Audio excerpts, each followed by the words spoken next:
Olá a todos e bem-vindos ao Adessari. Hoje a gente vai falar sobre um tema que eu acho bem importante para todos nós, principalmente agora que 2024 está acabando, né? Planejamento estratégico para 2025. E para guiar nossa conversa, a gente vai usar um artigo da revista Exame. Isso aí? É do Marco França, sócio da Audas. É isso mesmo. O artigo do França, ele nos convida, né? A gente, além daquelas tarefas do dia a dia, e adotar uma visão mais estratégica, pensando no futuro dos nossos negócios. E ele lembra, né? Que esse é o momento ideal para a gente começar a planejar o próximo ano. E sabe o que me chamou a atenção logo de cara? Ele fala da necessidade de fazer uma análise crítica do que aconteceu em 2024. Uhum. Antes da gente pensar em metas para frente, a gente precisa entender o que funcionou, o que não funcionou. E por quê, né? Sim, concordo plenamente. E para essa análise, ele sugere a SWOT, né? Uma ferramenta, assim, clássica, mas sempre muito eficaz para a gente entender as forças, as fraquezas, as oportunidades e as ameaças, né? Do negócio. A partir dessa análise, a gente consegue, né, traçar um plano mais estratégico, com metas claras e alcançáveis para 2025. E falando em metas, o artigo da Exame fala da importância das metas da SMART. Sim. Que são aquelas, né?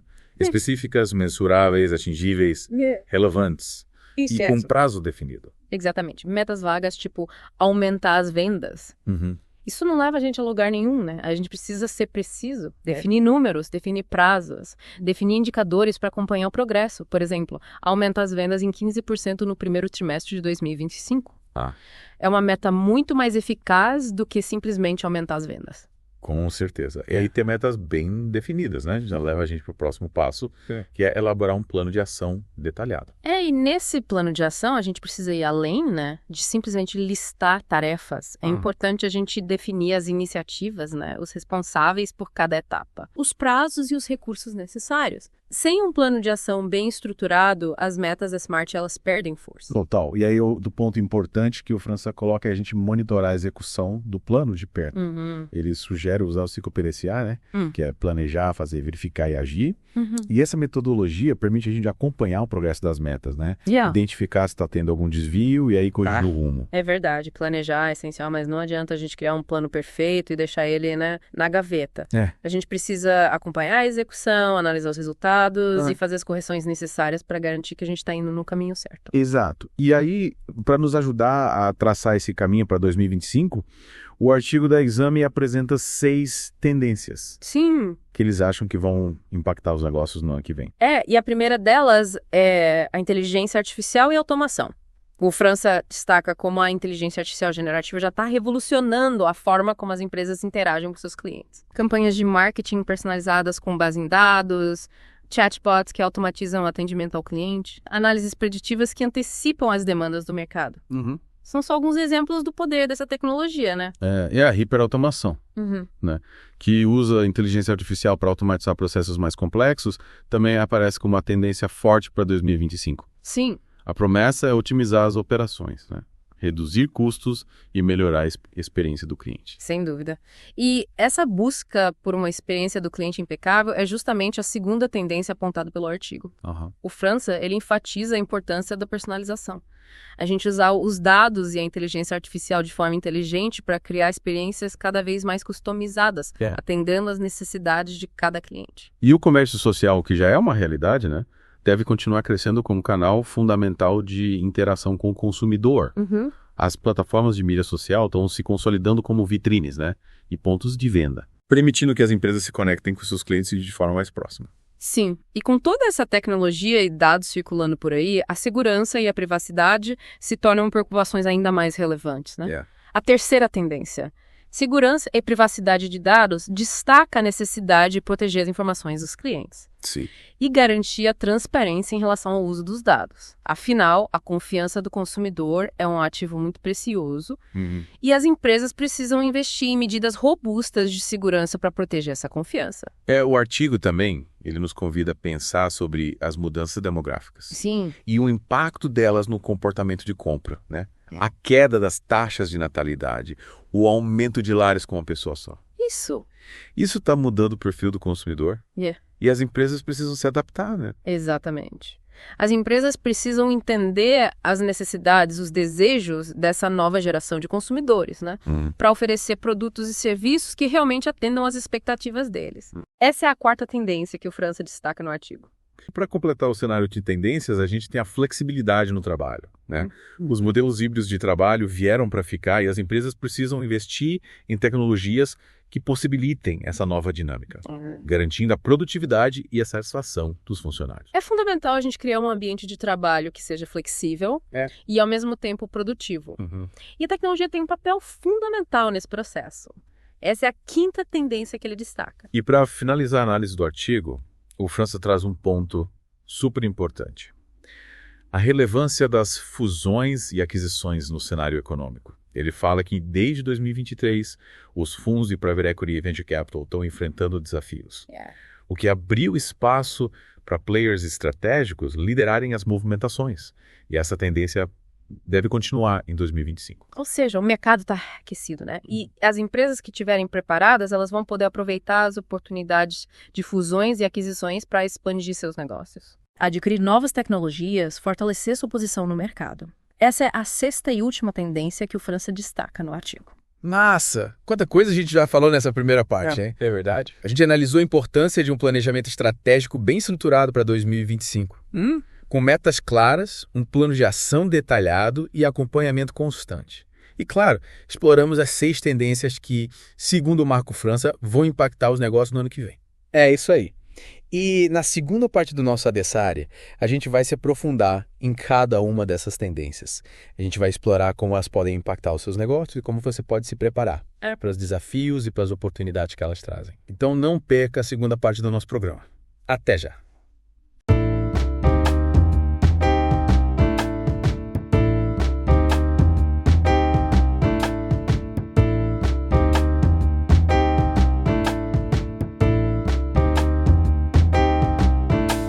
Sejam bem-vindos de volta ao Adessari.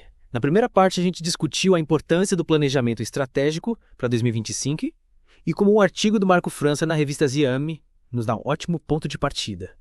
Agora vamos mergulhar em cada uma das 6 tendências que ele destaca, explorando os impactos e como a gente pode se preparar para elas. Perfeito. Vamos começar então com a primeira tendência. Inteligência artificial e automação.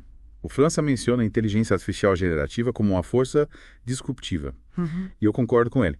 Essa tecnologia tem o potencial de revolucionar vários setores, desde o marketing até a gestão de operações. A inteligência artificial generativa já está mudando a forma como as empresas se relacionam com seus clientes. Pense, por exemplo, nas campanhas de marketing personalizadas, que se adaptam ao comportamento de cada usuário, ou nos chatbots que usam linguagem natural para interagir com os clientes, respondendo a perguntas, solucionando problemas e até mesmo realizando vendas. Esses exemplos mostram como a inteligência artificial pode ser usada para melhorar a experiência do cliente, tornando ela mais personalizada, eficiente e intuitiva. Exatamente. E a hiperautomação, que usa a inteligência artificial para automatizar processos complexos, também é uma tendência que merece atenção. O objetivo da hiperautomação é otimizar as operações, reduzir custos e liberar os colaboradores para tarefas mais estratégicas que exigem criatividade e inteligência humana. A segunda tendência, a busca por uma experiência do cliente impecável. Até diretamente relacionada com a primeira, afinal, a inteligência artificial e a automação podem ser grandes aliadas na criação de experiências personalizadas e memoráveis para os clientes. Com certeza. A personalização é a palavra-chave aqui, com o uso inteligente de dados, né? E da inteligência artificial, a gente pode entender as necessidades, os desejos, as preferências de cada cliente, oferecendo produtos, serviços e conteúdos relevantes para cada um deles. Comércio social, que já é uma realidade, também deve ser considerado nessa equação. As plataformas de mídia social se tornaram verdadeiros ecossistemas de compra e venda. Sim. E as empresas precisam estar presentes nesses canais, interagindo com seus clientes de forma autêntica e oferecendo experiências de compra integradas e convenientes. E com toda essa tecnologia e dados sendo utilizados, a segurança e a privacidade se tornam ainda mais importantes. A terceira tendência, segurança e privacidade dos dados, nos lembra que a confiança do consumidor é um ativo fundamental para qualquer negócio.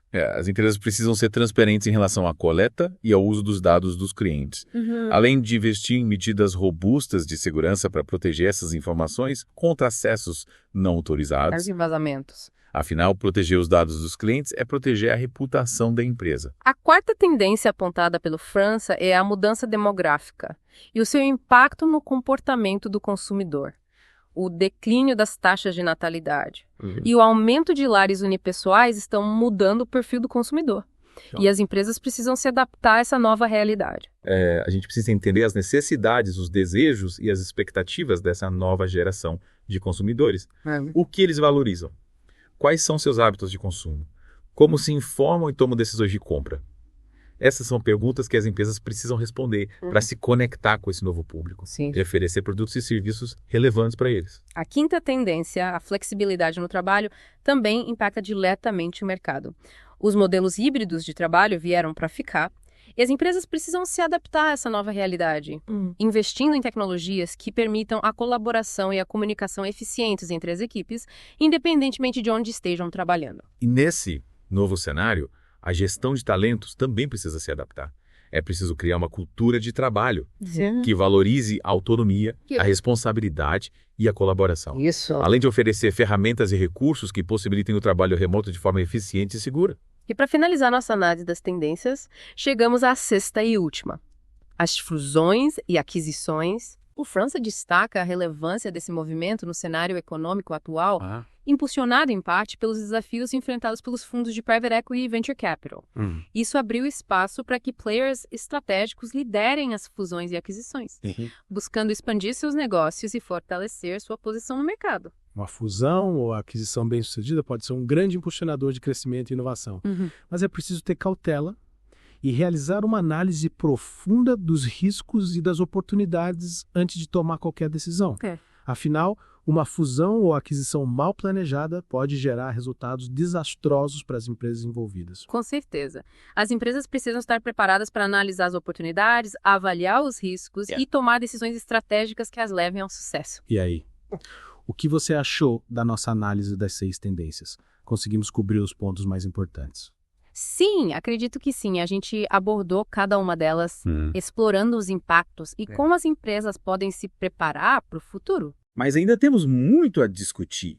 Na terceira e última parte do nosso episódio, a gente vai analisar as perguntas para a reflexão propostas pelo artigo da Exame. Sim. E discutir como a gente pode aplicar esses conhecimentos em nossos próprios negócios. Isso mesmo. Então não perca a parte final do nosso adessário sobre o planejamento estratégico para 2025. Até já.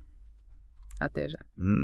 Chegamos à terceira e última parte do nosso adessário sobre planejamento estratégico para 2025.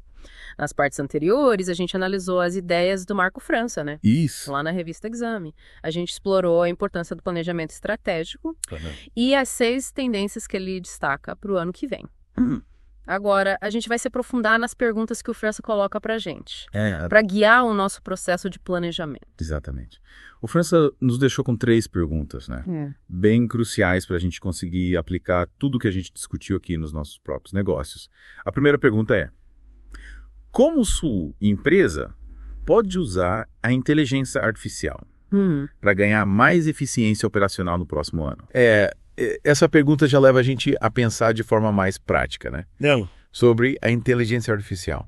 Como é que a gente pode ir além do hype e usar essa tecnologia para resultados de verdade, né? A inteligência artificial, ela oferece um leque enorme de possibilidades, né? Sim. Para otimizar as operações. A gente pode usar a inteligência artificial para automatizar tarefas repetitivas que a gente faz todo dia, liberando os nossos colaboradores para se concentrarem em atividades mais estratégicas.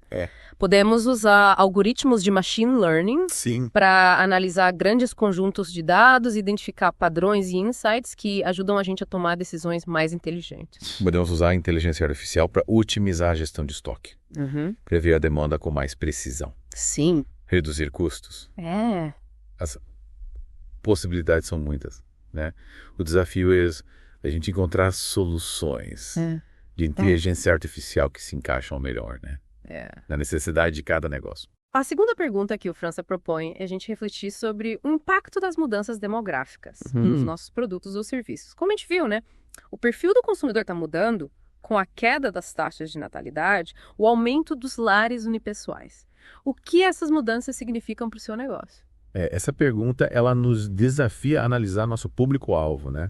Entender como essas mudanças demográficas estão impactando os hábitos de consumo deles, as necessidades, os desejos. Será que nossos produtos ou serviços ainda são relevantes para esse novo perfil de consumidor? Será que a gente precisa fazer adaptações para conquistar esse público? É fundamental que as empresas estejam atentas a essas mudanças, né? E se adaptem para continuar relevantes no mercado. Isso pode significar, né, desenvolver novos produtos ou serviços, reposicionar a marca, ajustar a estratégia de marketing ou até mesmo repensar o modelo de negócio. A terceira e última pergunta já nos coloca diante de um cenário de oportunidades. Com o mercado de fusões e aquisições aquecido, será que sua empresa está preparada para explorar essas oportunidades? Uma fusão ou aquisição, né, pode ser uma excelente estratégia de crescimento, permitindo que as empresas expandam seu mercado, adquiram novas tecnologias, fortaleçam a sua posição competitiva e até mesmo criem novos modelos de negócio. Mas é importante a gente lembrar que uma fusão ou aquisição é uma operação complexa, que exige planejamento estratégico, análise cuidadosa dos riscos e das oportunidades e uma gestão eficiente do processo de integração. E chegamos ao fim da nossa análise, né, do artigo do Marco França na revista Exame. O artigo nos provocou a refletir sobre a importância do planejamento estratégico para 2025. As tendências que vão impactar os negócios no ano que vem, como a gente pode se preparar para os desafios e para as oportunidades. Esperamos que esse episódio do Adessari tenha inspirado você, né, a traçar um caminho de sucesso para o seu negócio em 2025. E é importante a gente lembrar, né, que o planejamento estratégico não é um evento único, é um processo contínuo. Isso. De análise, adaptação e busca por resultados. Esteja atento às mudanças do mercado, adapte as suas estratégias e continue buscando o crescimento e a inovação. Isso aí. Até a próxima. Até a próxima.